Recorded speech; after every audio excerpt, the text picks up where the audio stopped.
Hello, everyone. So glad to have you all. We're going to go ahead and give it another second before we get started. Starting to see people roll in more and more. Well, thank you so much for joining us today for our third and final tree series, Pruning with Purpose. My name is Chelsea, and I'm the Assistant Director of Alumni Engagement focusing on Colorado and Southern Wyoming, and I'm so glad to have you here today. Before we jump in, I just wanted to take a moment and thank all of our attendees for being here, many of which are CSU Alumni Association members. Thank you so much for your membership. It makes a huge difference in our CSU community and allows us to have events and resources like this possible. So as you know, if you've been here before, we have a few general housekeeping items before we jump in. The first is we will have time for questions at the end, so feel free to put that in the comment section. You will need to have a YouTube account for that, or you can log into YouTube via your Gmail account. If neither of those are an option for you, you can go ahead and send me an email, and my email is listed below. And I'll make sure that I get those to Kamie, our expert, so that she can answer those questions for you. Now, I wanted to also be able to share, if you've been a part of this before, some of our fun tree facts around CSU's campus. So we have 3 today. So our first one is it costs more than $50,000 per year to sustain the oval trees. Some of that cost is also the inspection of insects and insect control treatment, which is sometimes upward of $20,000 and more, which is crazy. That is a lot to go into our beautiful trees around the oval, but it helps keep them pristine. So additionally, most trees on campus are on a 3 to 5 year pruning cycle, apart from the oval, which is pruned more frequently. And those trees are pruned about every 2 to 3 years instead, to really keep them looking in tip-top shape. And then we have such beautiful trees, and that's not a surprise that CSU is home to multiple state champion trees. Now, I'm not sure if everybody knows what that means, but the state champion tree means that these trees exceed all other trees in the state with a combination of their trunk circumference, their height, and their canopy spread. So really cool that we have all of that just on campus with us. Now, I want to be able to kick it over to our friend Kamie Long. So throughout this tree series, we've been hearing from Kamie. And if this is your first time joining us, Kamie is the Urban and Community Forestry Specialist for the Western Slope. And Kamie began working for Colorado State Forest Service right out of college and works at the Grand Junction field office, where she gets to focus on her passion working with communities and urban trees. She has a lot of diversity in her role, and some of that includes visiting and working with landowners about a variety of tree issues, educating homeowners like some of ourselves that get to learn from her, and then as a master gardener on proper tree selection, planting, and pruning, and supporting communities and a variety of other urban tree issues. A fun fact about Kamie is she is a master gardener through the Colorado State University Extension and is on the chair of the Grand Junction Forestry Board. So I'm going to pass it over to Kamie so that she can teach us how to prune some of the trees that we have maybe in our yard or want to buy. Thank you, Chelsea. Yes, the Champion Tree Program is really neat program. It's managed by the Colorado Tree Coalition. If you want to see what trees, if you have any champion trees where you're located, go to the website coloradotrees.org.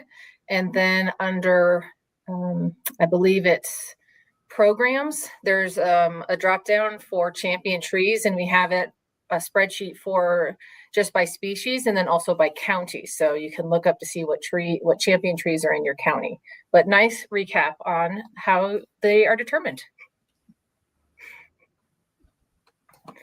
All right, so we will get started with the how to prune trees. And I did this PowerPoint with the assumption that since you've been through how to select a tree, how to plant a tree, that we're talking about small trees.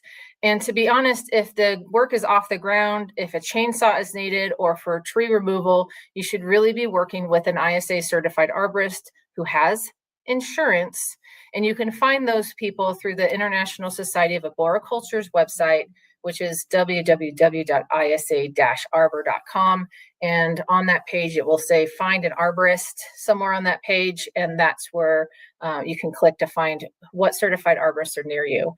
There's a lot of YouTube videos out there of people doing really dumb stuff, pruning trees. And that's not what we're going to learn today. We're going to learn how to do small and medium sized pruning jobs properly. So safety first, don't be climbing in trees with machetes. And don't be climbing in trees doing small pruning work like the guy on the right. So safety first, please.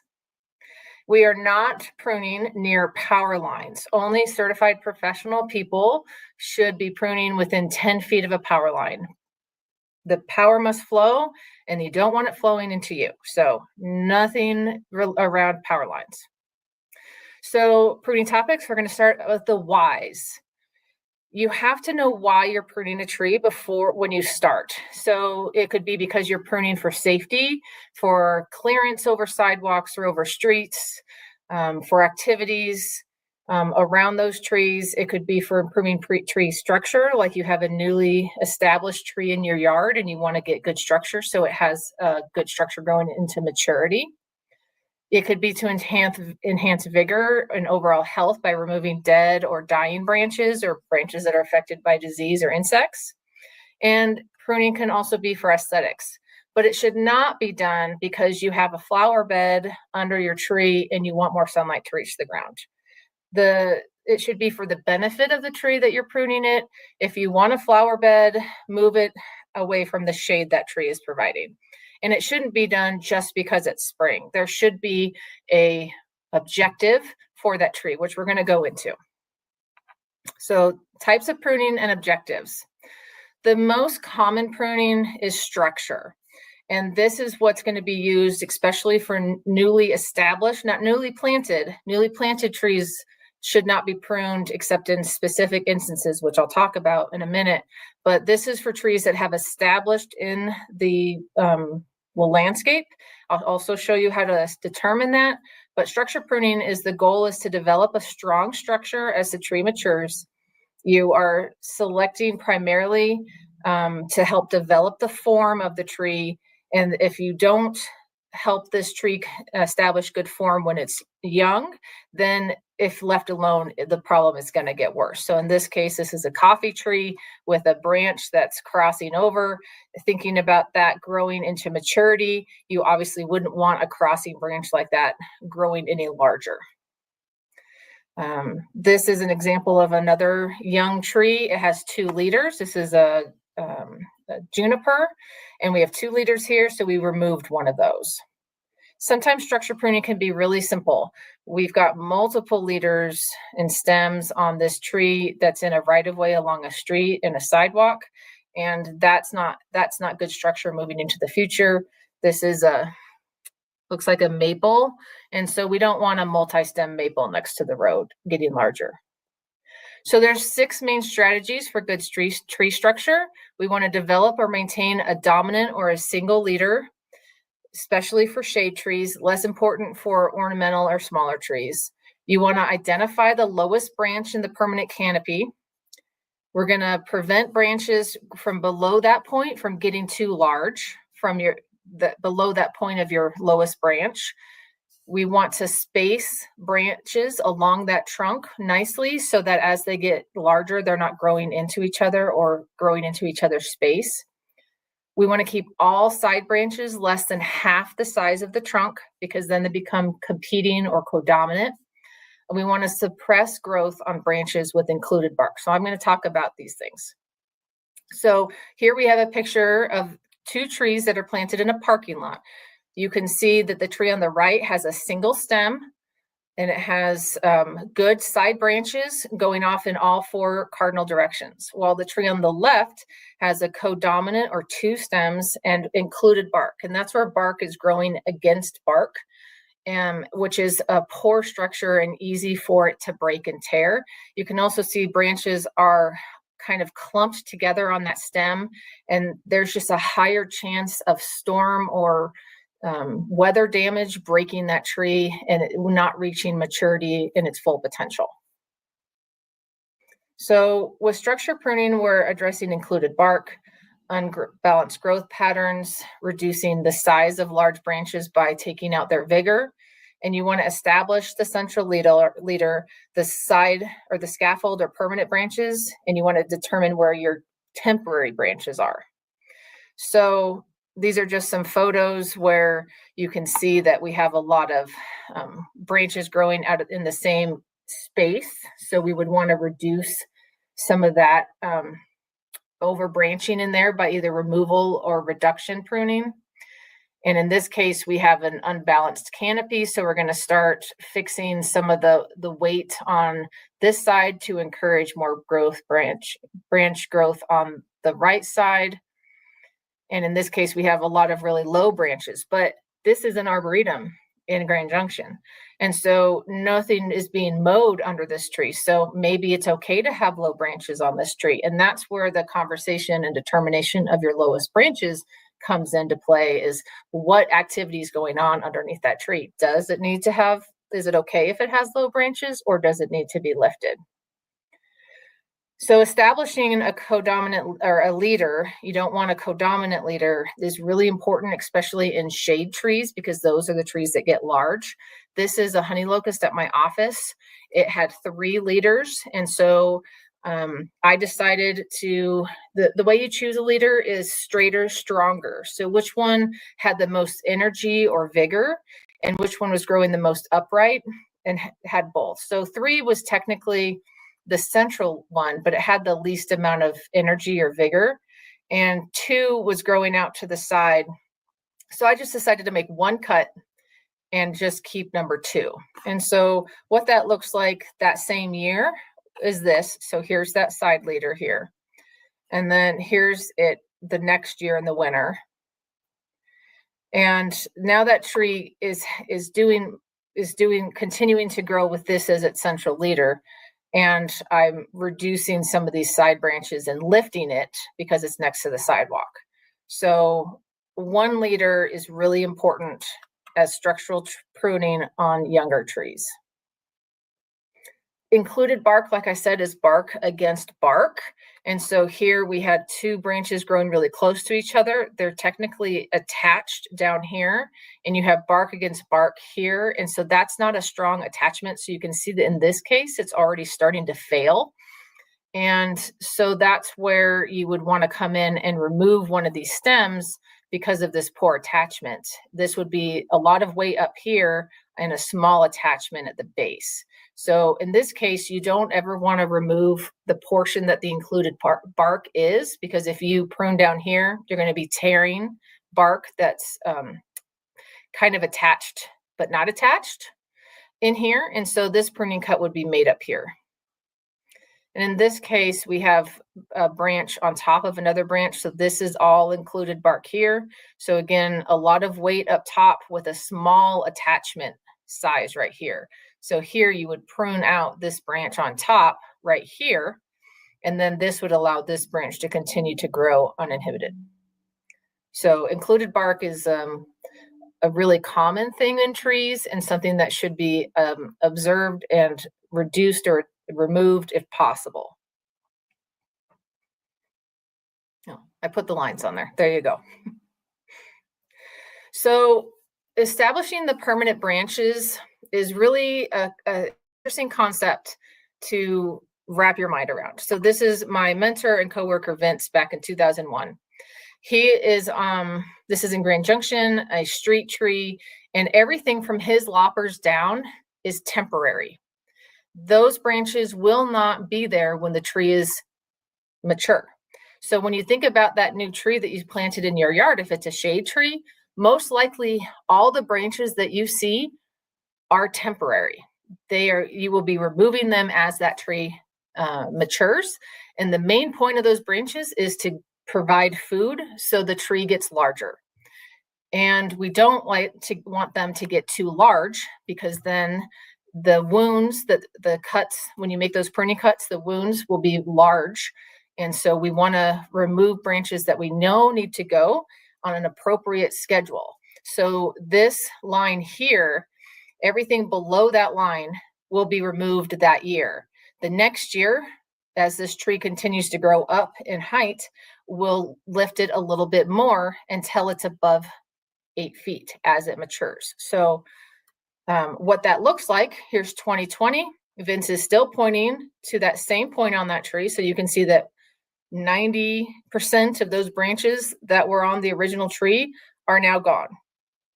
And this is an ash tree growing. So we have a pretty dominant leader in it. But over time, from 2001 to 2010, the tree was slowly lifted. All those lower branches were removed as the tree got taller. So those lower branches are extremely important. Obviously, you would never cut them off when you got the tree, but just know that they're temporary and will not be there likely won't be there when the tree is mature. So that was structure pruning. Now it's just kind of routine. This is routine pruning. I like to think of it as like getting a haircut. You're just going in, you're removing any dead, disease, damage, and disoriented, meaning it's growing in a direction you don't want it to. So this is my house in Great Junction, and this is my yellowhorn tree. And so every spring I do a little bit of lifting to keep it out of the driveway, so it's not stabbing us in the eye when we're getting out of the car, and that we can see the street when we're backing up.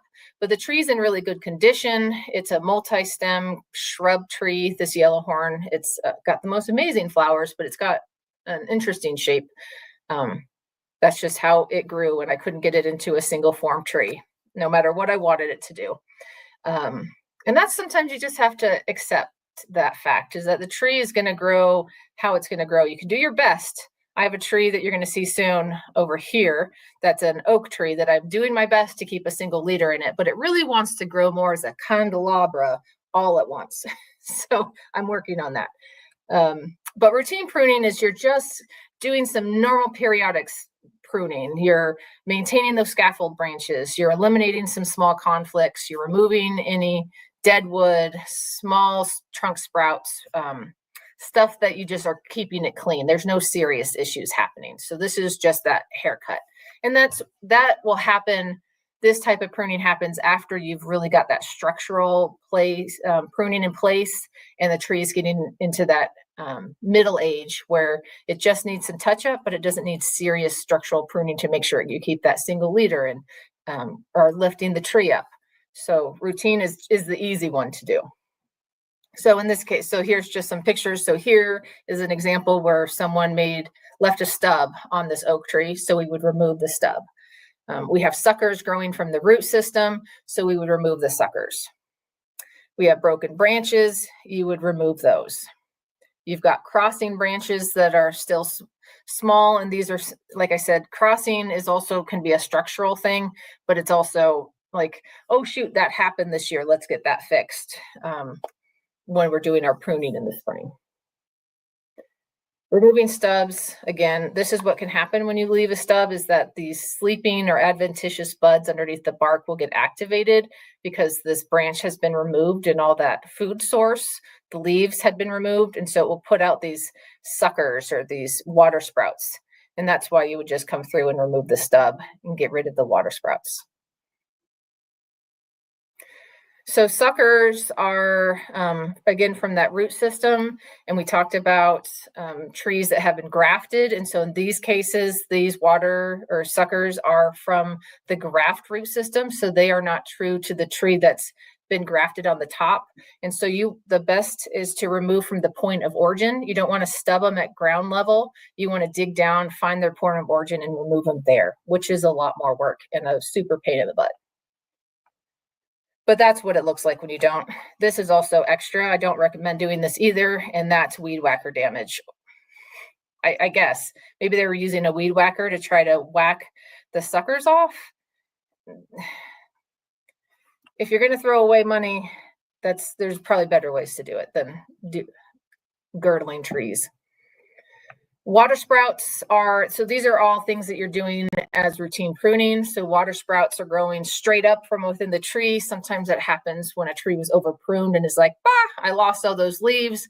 I need that food source, energy production. So I'm going to put in these water sprouts that grow straight up in the crown to replace what was lost. So if you see this, sometimes I keep some of these smaller ones, or I head them back to let the tree continue to have extra leaf source, food source, and then the next year I'll remove them.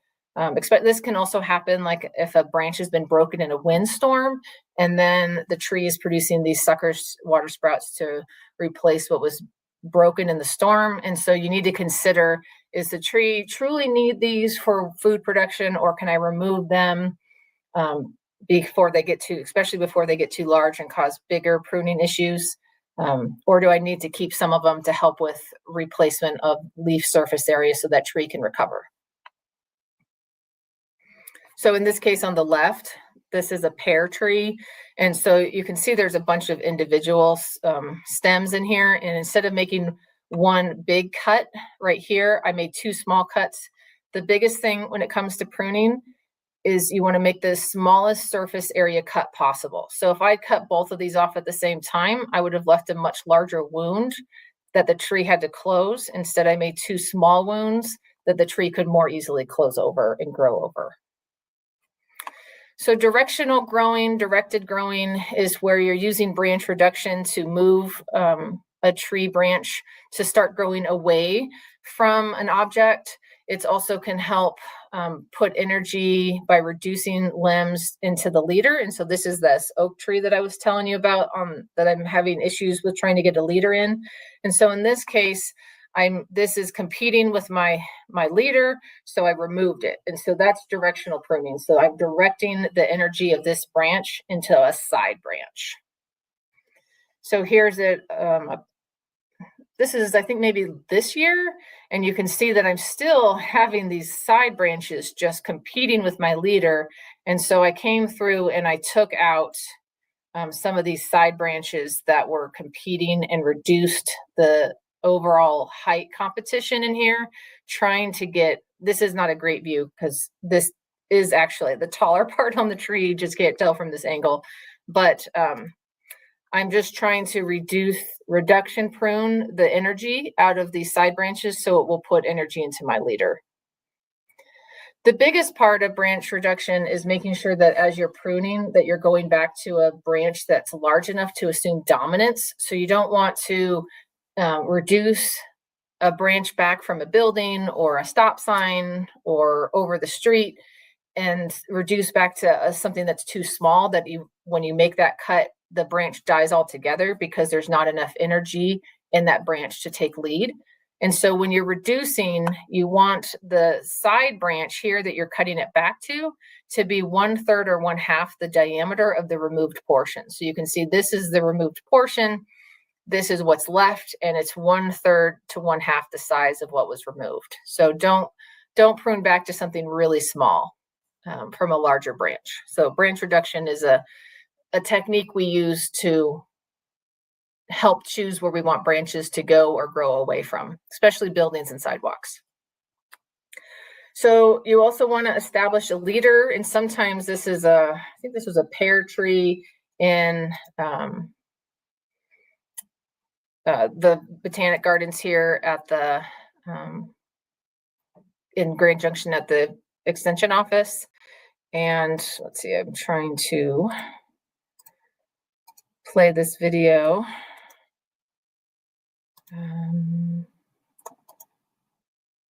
Let's see. There we go. I had to turn my laser off. So you can see there's a whole bunch of leaders in this tree. And so this is my leader. That's the leader I want it to be. But I don't want these competing with my leader. And so I'm going to subordinate or reduction cut all of these other ones in kind of an angle from the top. So the closer to the tree, the taller it is.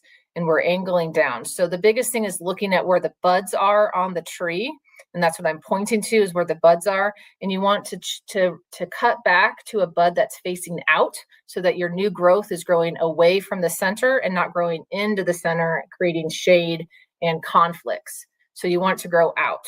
So I'm pruning back to an outside bud at an angle going down from the leader. So each one coming after that will be lower than that first cut. And then my new growth will be outside, growing out from the tree. So here's a tree at our office that's had some structural issues. This is a maple tree. And so I'm doing some reduction pruning, and we're pruning out to an outside bud. So now I can turn my pointer back on. So we're pruning to an outside bud. In this case, it's a maple tree. Maples have buds on both sides of the stem, as do ash. And I don't want new growth to grow on both sides of that stem. And so I'm wiping off the bud on the inside and only keeping the bud on the outside. That's only going to be really on apple or ashes and maples that you're going to find opposite buds like that on. And so this is, the tree's even bushier now. I'm doing my best trying, but this is a Tartarian maple, hot wings maple. So it's not going to get very big. So I don't have to worry about a single leader on it, but I want to try to keep a reasonable form on it as much as I can. So restore structure pruning is when you're fixing issues that have poor pruning actions that have occurred in the past, or that has been vandalized or storm damaged. In this case, I have a lot of great photos from my neighbors. They do some really great things that I can use for my presentations. My neighbor decided to top both his cottonwood tree and his Siberian elm tree. So then I could just take photos right next door to my house of trees that need structure pruning, restore structure pruning to fix them. I don't want to go too far into this because we only have an hour. I usually do this presentation in 3. So we're going to scooch a little bit past structure pruning. But this is what lion tailing looks like, where you're only leaving the green branches at the tip, and that changes the lever arm. If you think about in a windstorm, now all the weight is on the end of that branch instead of being spread throughout the branch when the wind's blowing, and also the wind blows right through that canopy instead of being slowed down by those interior branches. Lion tailing, not recommended, terrible for the tree. Okay. So we're going to scooch past that. Clearance is a pretty obvious type of pruning that you're doing, where you're removing those lower branches to lift it along sidewalks and streets and around structures. And you want to do it in a slow, thoughtful way. So this is an ash tree at my HOA. And we obviously wouldn't take out all 4 of these limbs at once, then you would only leave this portion. So it's a slow lift. So we removed these limbs in the first year. The tree grew taller, then we lifted more of the tree as it matured. So there you go. We removed those lower branches. So when you have situations like this, where it's like larger branches, this is kind of a restoration pruning, because there's so many things going on this tree that it's not done it all at once. The biggest thing with restoration pruning is that you're not fixing the problem with a couple cuts in that one season. You're going to be doing it over years. And in this case, it would probably take a couple of years to reduce the weight of that branch. So then you could remove it all together and it wouldn't be so shocking to the tree. So that's why you want to create good structure and lifting while the tree's young, so you don't have this situation when it's mature. And then the other thing with pruning, the other type of pruning you do, is managing risk. We have a nice ash tree with a bench. And so there is no risk if there is no target. And targets include benches, playgrounds, sidewalks, streets, houses, anything that could be damaged if a tree fell. If it's in the back 40, in the back side of the open space, there's no to minimal risk. So we're not really going to be making any actions on that tree, any pruning actions. But in this case, this tree has some serious defects on the trunk next to targets. And so these are the things, well, in this case, the answer would be to remove the whole tree. That's what managing risk is that we're looking at trees that could cause harm to the public or to infrastructure, and you're fixing that before it occurs, ideally. So you can see that this branch is over a street and a sidewalk, and it has a severe crack in it. And so you would want to be addressing that before it failed. And that's why it's good to every spring, even if you end up not making any pruning cuts, you go look at your trees to identify if there are any issues you need to address. In this case, this was a park tree in Denver that failed. This large branch failed. And you can see that this had been going on for a while, this damage and decay. And so I'm throwing no shade at Denver. They have a large tree system that they have to manage. But if you have anything that's showing this kind of damage and decay in it, you want to be having a certified arborist come look at it and determine what steps should be taken. Can it be mitigated and saved? Can a pruning cuts be made to reduce and remove the risk? Or does the whole tree need to be coming down? Because you don't want this in your front yard.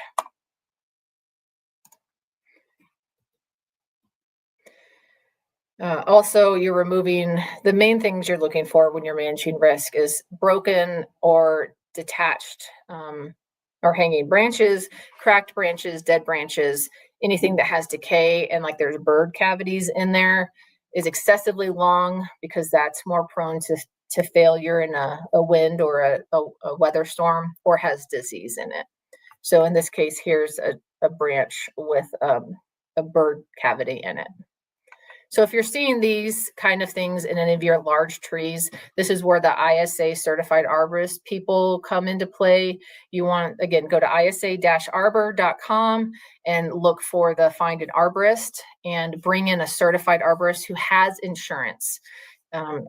Your homeowner's insurance, I cannot guarantee. I am obviously not an insurance professional, but you want to make sure that you have someone who has insurance, because your homeowner's insurance might not cover tree failure and damage to structures. So have somebody who has insurance, please.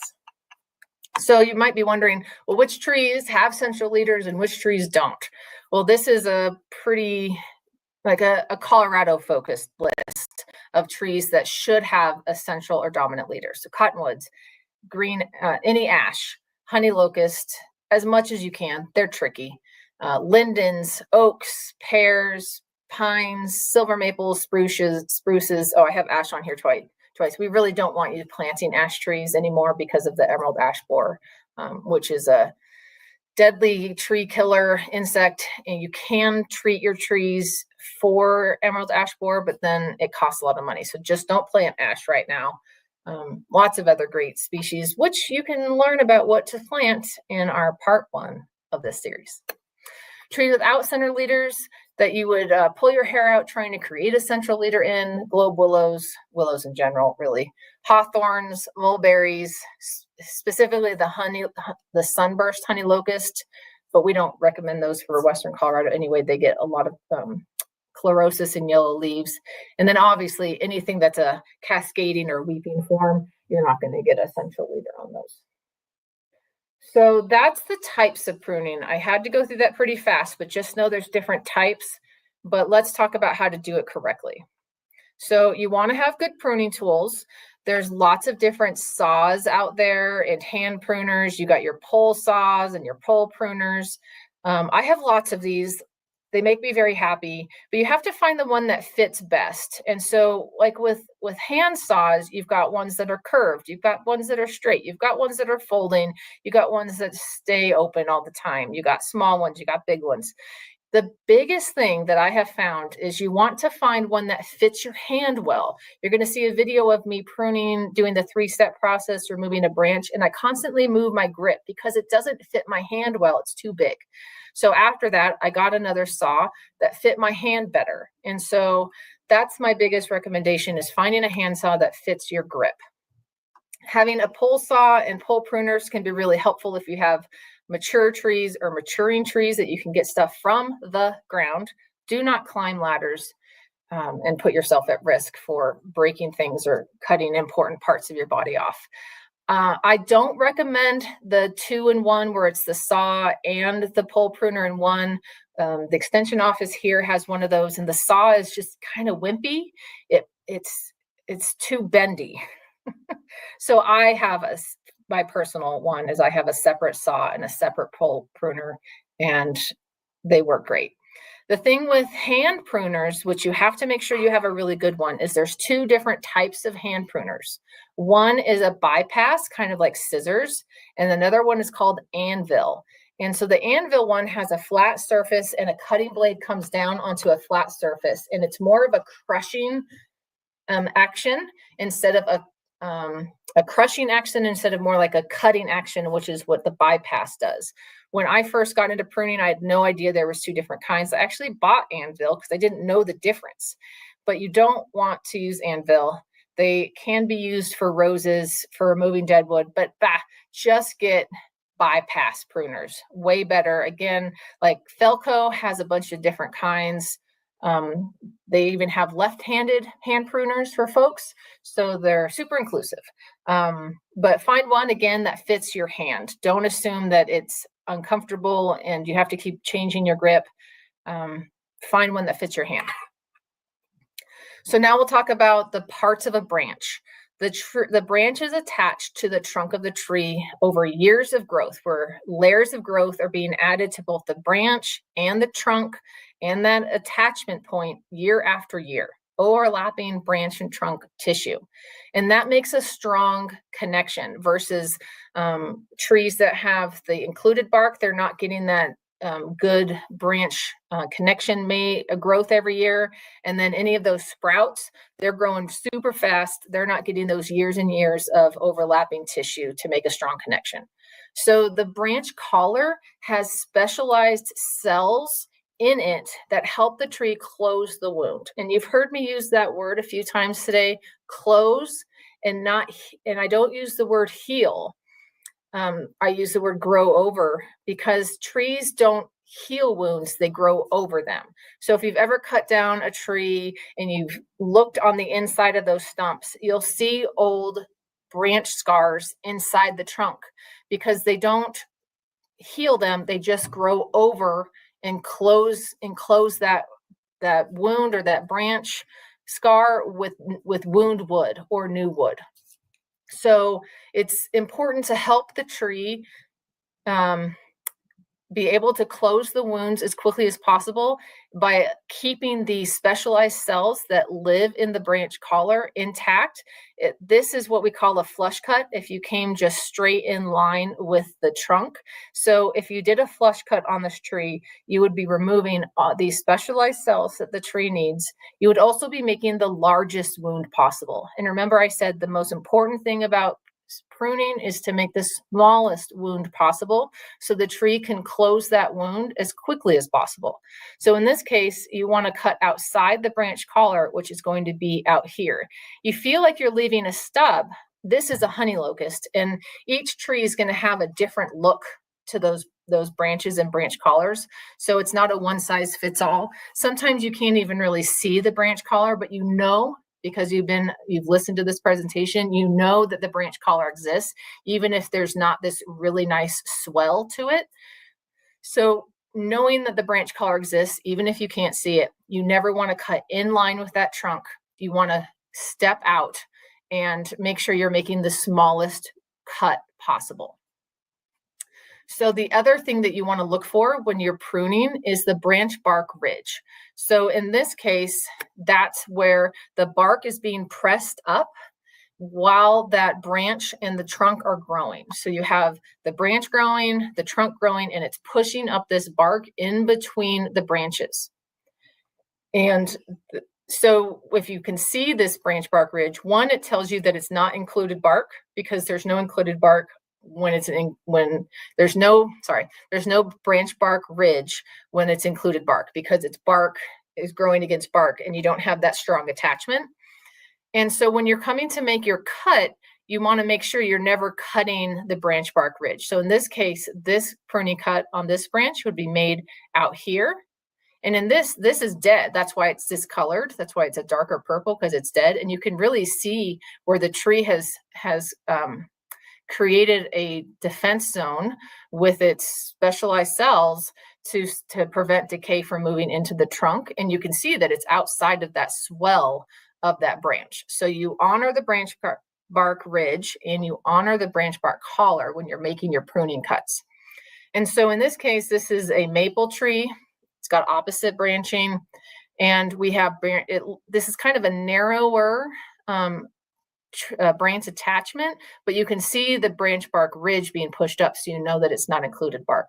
The problem with this tree is that these side branches are getting pretty large compared to the main stem.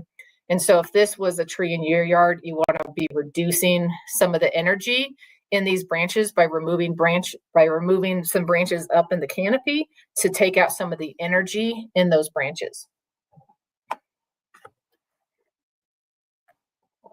So this is what flush cutting looks like. So this is a good cut. This is flush cutting, which is a bad cut. Here's some trees, I'm sad to say, in Grand Junction, and you can see how huge these wounds are because they flush cut. And so now this tree has to close these large wounds. Those specialized cells are removed and the tree will be under stress for many years. Here are some additional pictures of flush cutting. I was looking at this photo earlier this year and I was like, those trees, I don't even know if they're in Grand Junction in a parking lot that I pass all the time. I should go and see if it's still there. So I did. And here is the tree, I don't know, 10 years later after being hugely flush cut. And the tree is trying to close that wound. This part up here is the callus wood. So it is closing and it's healing this part by growing callus wood. But this part here still isn't getting that callus wood. The tree is still trying to close that wound, and decay is much more likely to occur when that callus wood isn't growing. So that's what it looks like years after the tree trying to grow over that wound that's been created. Pruning stubs. If you have stubs, easy to fix. Very easy to fix pruning stubs by removing them, finding that branch bark ridge, branch bark collar. So most people at this point ask, should I use paint to paint over these pruning cuts I've made? And the answer is no. There is no scientific evidence that painting over these pruning cuts does any benefit to the tree. It's actually shown to be detrimental to the tree because in places like in the East where it's much more humid and you have spores flying around in the spring, you could actually seal in some spores, some bad spores that have landed on that pruning cut while it's still fresh. And you could seal in some bad stuff to the tree. So we do not recommend pruning paint at all. And both of these trees are in my subdivision in Junction. So if you have stubs, easy to fix. If you have flush cuts because you didn't know better, but now you do, there's not much you can do except just make sure that tree doesn't experience additional stress. So make sure it's getting plenty of water. And if it needs nitrogen or fertilizer, add that. But there's not too much you can do in like this case. It's just make sure the tree is as healthy as possible. So it's closing those wounds as quickly as it can. So to remove branches, it's a 3-step process to remove large branches. And these are for branches that you can't control with your hand as you're making that cut. And so this is that honey locust that I showed you before. Now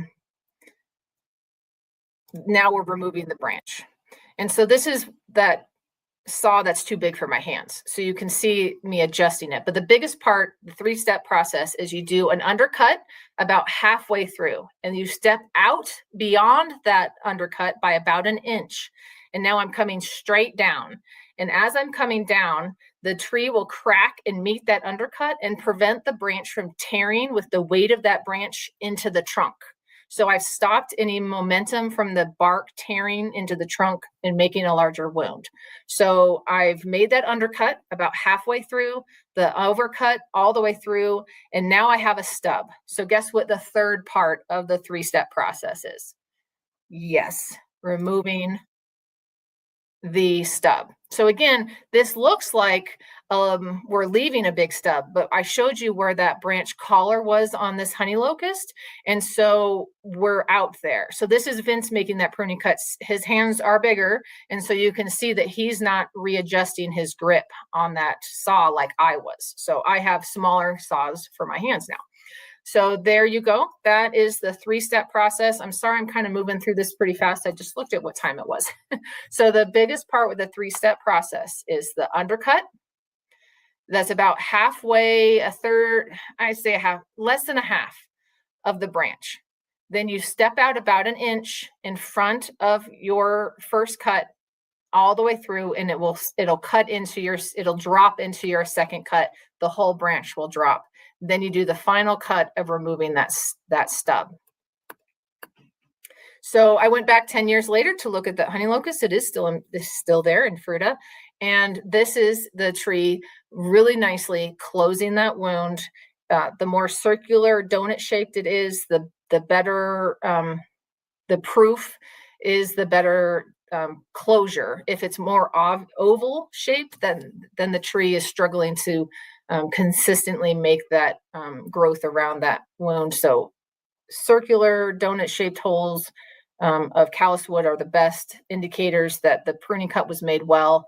If it's more oval shaped, then too much of the branch collar was removed. So we did a good job. Yeah, yes. So again, this is, oh shoot, I forgot. I needed to fix this picture. I need to make a note.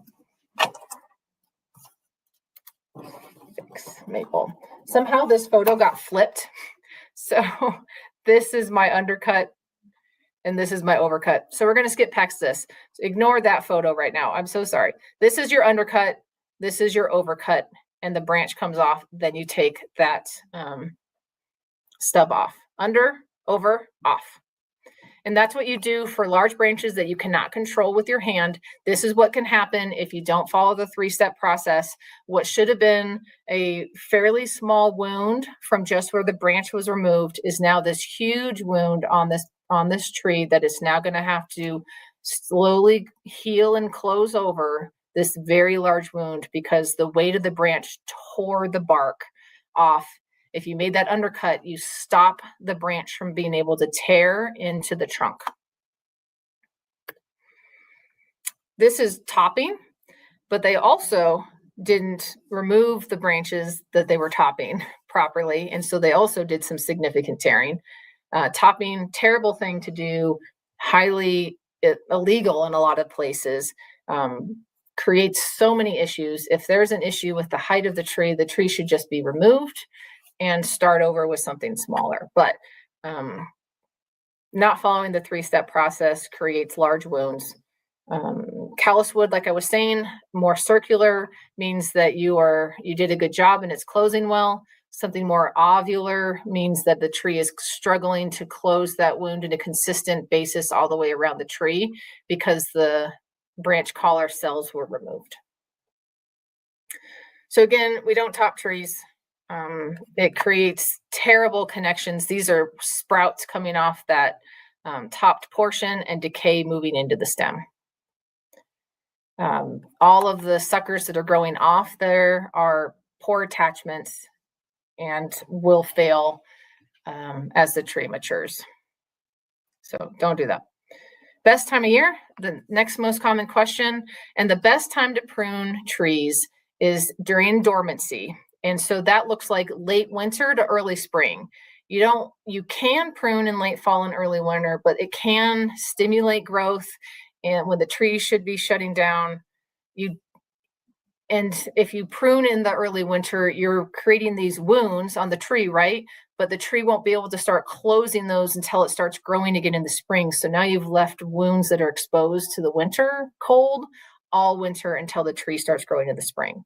There's 2 times you do not want to prune, and that's when the tree is breaking dormancy, when the leaves are opening up, when the buds are like getting super fat and about to break bud. You don't want to prune when the tree is breaking bud because it's put all those energy into the leaves, and then you're taking them off and saying, too bad you put all that energy in, and I'm taking them before they can actually produce any food. So don't prune when they're breaking bud, and don't prune when the leaves are turning color in the fall and it's going into dormancy. If, like I said in the previous bullet, if you prune when it's trying to go to sleep, it can stimulate it to wake back up, and then you have some, cold break and it gets super cold and the tree didn't fully shut down, and it will experience some damage from that cold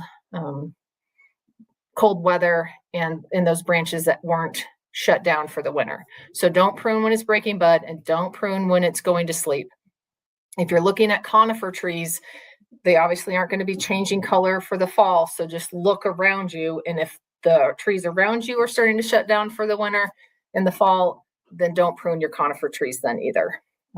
Conifer tree pruning is a whole different game that we don't have time to go into today. So best time to prune is late winter to early spring. It's also the easiest time to see the structure of the tree. You can prune in the summertime for sure, but you can't really see the structure very well because of all the leaves. So I like to try to get pruning done in late winter to early spring. If you have any of these species, maples, honey locust, birch, elm, black walnut, they can bleed in the summertime or in the wintertime when you're pruning. I mean, that's how maple syrup is made, because they're tapping into maple trees in the wintertime to get their sap.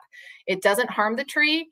It just doesn't maybe look great. So if you're worried about any bleeding because you have one of these species, then just prune it in the summertime. That's fine too. But this is a tree that we pruned here in the Arboretum in Grand Junction. It was actually a box elder tree, and it was literally dripping sap from our pruning cuts that we were making. So it was pretty neat to see. Oh, you can actively see it dripping there.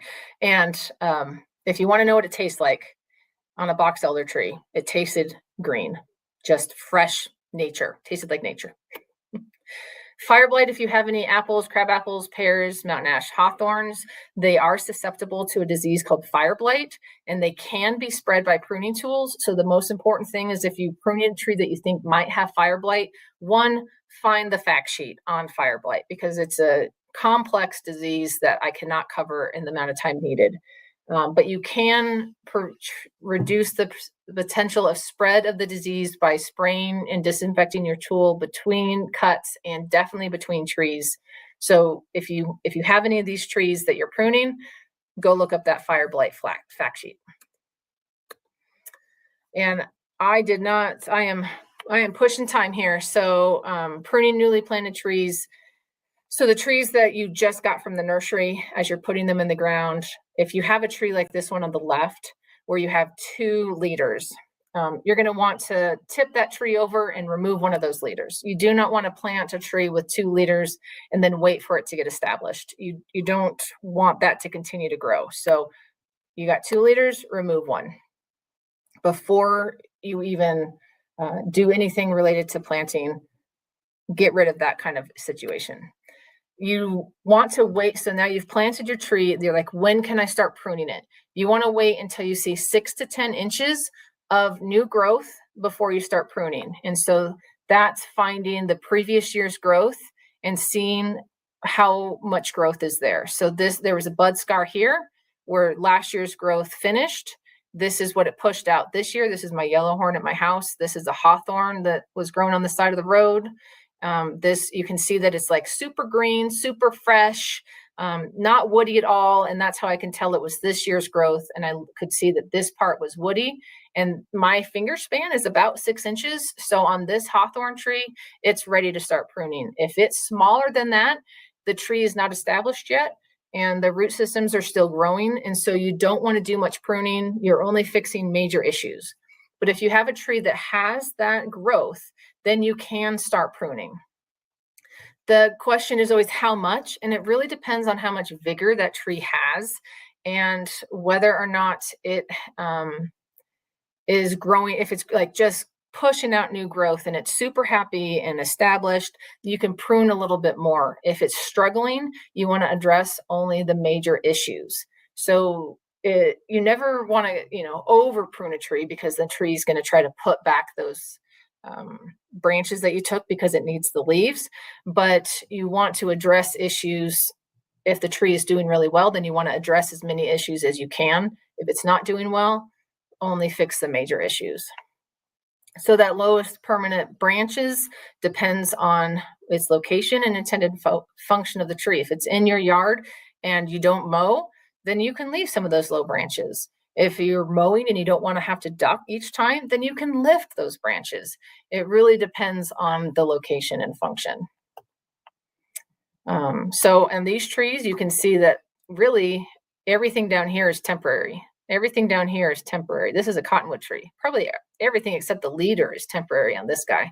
Honey locust, this is probably the only stuff up here that's still on that tree as it's matured.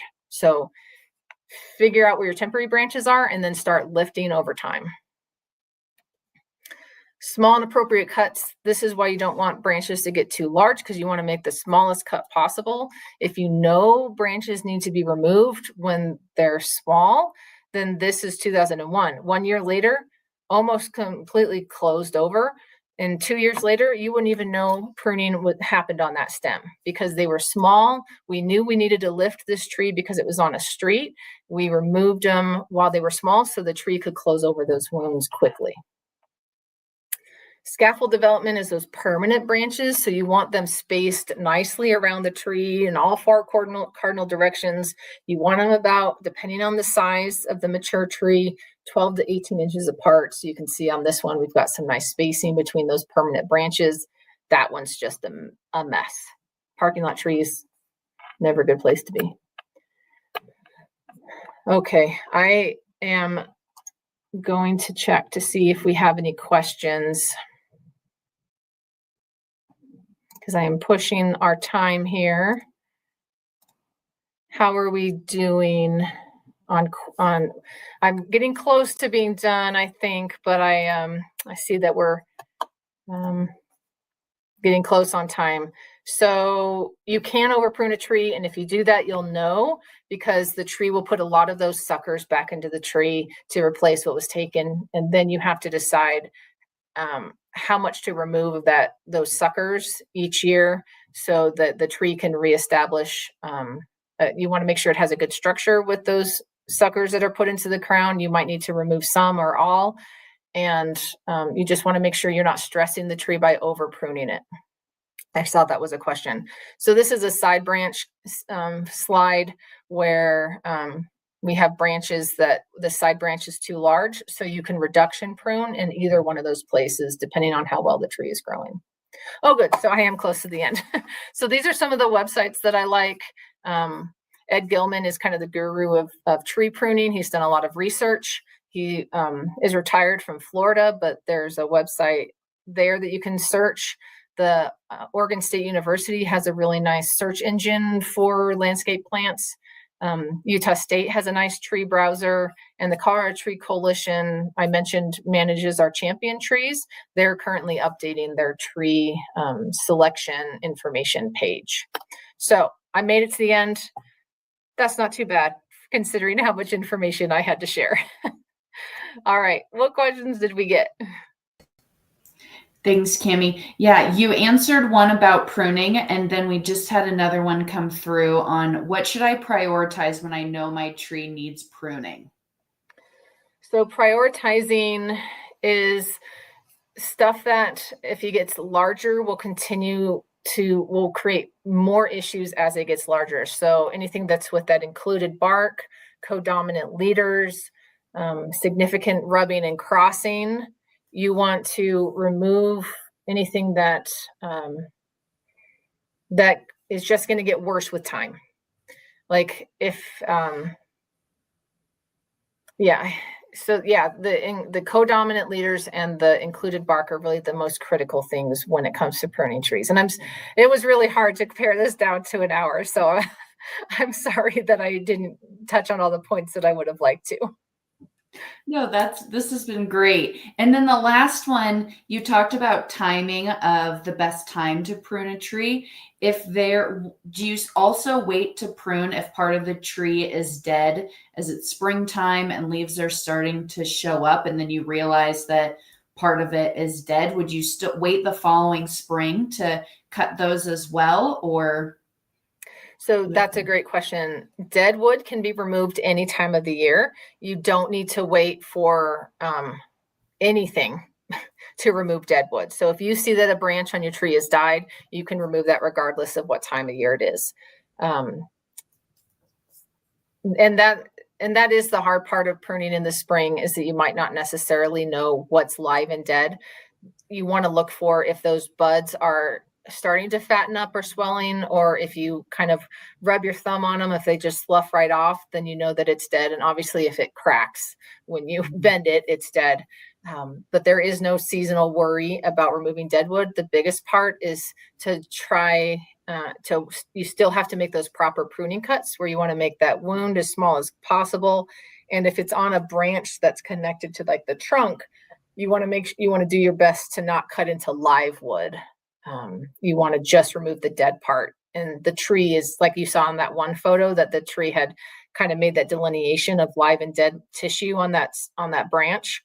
You want to look to see where the tree has kind of sealed off the potential for decay to move into the trunk off a branch, and just listen to what the tree is telling you with what's live and dead tissue.